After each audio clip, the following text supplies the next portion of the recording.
যেহেতু আপনারা জানেন একটা বিরাট আন্দোলনের পরে নির্বাচন হতে যাচ্ছে।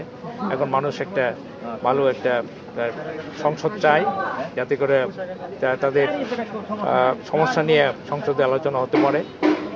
আমাদের যেই কনস্টিটিউয়েন্সি, এই কনস্টিটিউশন থেকে অ্যাকচুয়ালি এ পর্যন্ত যারা আমাদের প্রতিনিধিত্ব করেছেন সে ব্যাপারে অনেকেরই প্রশ্ন আছে। আমাদের যে সংসদের মাঠটা আছে সেটা এই গত 15 বছরে এটাকে কেউ ব্যবহার করেনি। আসলে সত্যিকারভাবে সংসদে যে জিনিসগুলি আলোচনা হওয়া দরকার সেটা সম্পর্কে অনেকে হয়তো জ্ঞাত না। সেখানে দেশের নীতি নির্ধারণী ব্যাপারগুলি নিয়ে আলোচনা হবে। সেখানে দেশের অর্থনীতি, দেশের রাজনীতি, দেশের বৈদেশিক নীতি, দেশের কৃষি নীতি, দেশের সব সাময়িক সব কিছু উন্নয়নের জন্য যেসব নীতিমালা আছে বা দেশ শাসনের জন্য যে নীতিমালা সেগুলি নিয়ে আলোচনা হবে। এবং সেগুলিতে যারা প্রতিনিধি হিসেবে যাবেন এবং যান তারা সেই ডিবেটে পার্টিসিপেট করবেন, করে তাদের জ্ঞান গর্ব আলোচনায় তারা অংশগ্রহণ করবেন এবং তারা তাদের জ্ঞান দিয়ে তারা সেটিকে, সেই আলোচনাকে, সেই ডিবেটকে আরও উন্নত করে তুলবেন, সেটি আশা থাকে। কিন্তু আমরা আমাদের যাদের প্রতিনিধি পাঠিয়েছি তারা তো সেখানে তাদের কতটা অবদান রাখতে পেরেছে সে প্রশ্ন আপনাদের কাছে রেখে গেলাম। আচ্ছা, আমি যেটা আশা করছি অ্যাকচুয়ালি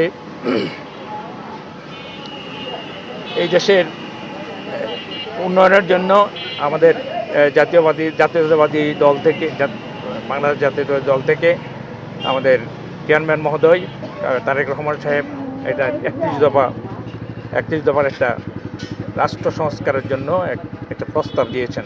সেই প্রস্তাবের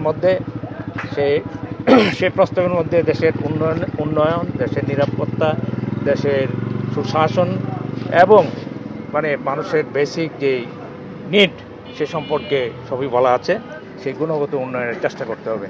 তো আমাদের এই মৌলিক বিষয়গুলো আসলে অ্যাড্রেস করা আছে, যাতে আমরা 31 দফাতে আমরা সেই 31 দফার বাস্তবায়নে, যদি ধরেন আমাকে যদি নমিনেশন পাই, আমরা ইনশাল্লাহ আমাদের সরকার যদি ক্ষমতা পায় তাহলে সেগুলি বাস্তবায়নের চেষ্টা করব। তারপরে যেটা মানুষের নিরাপত্তা, সুশাসন, এই জিনিসগুলিও অ্যাড্রেস করতে হবে।